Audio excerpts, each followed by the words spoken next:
నేనే అని. ఈయన ఒక్కడే చెప్పుకుంటాడు ఇప్పటికి కూడా. ఆ చెప్పుకోవడం ఈయనకి మైనస్. ఇప్పుడు చెప్పుకోవడం వల్ల ఇక్కడ ఏం చేశాడు, హైదరాబాద్, బెంగళూరు, చెన్నై, అమరావతిలో తెస్తానంటాడు.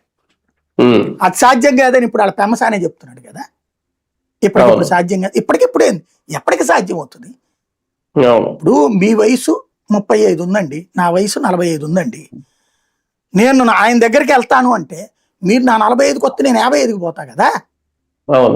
హైదరాబాద్ వచ్చి విజయవాడ అవ్వదు కదా.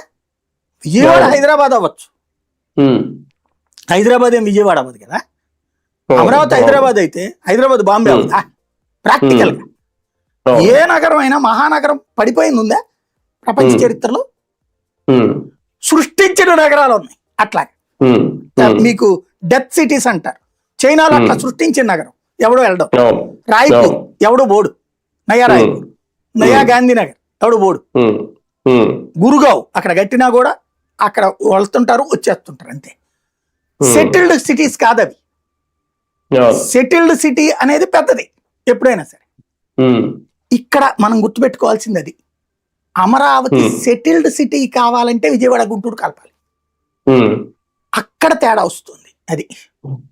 కానీ రేపొద్దున్న ఎన్నికల్లో ప్రజల దగ్గరికి వెళ్ళాలంటే ఇద్దరికి విజయవాడ, గుంటూరు పేర్లు లేకుండా సక్సెస్ అవ్వలేని పరిస్థితి వాళ్ళే సృష్టించారు.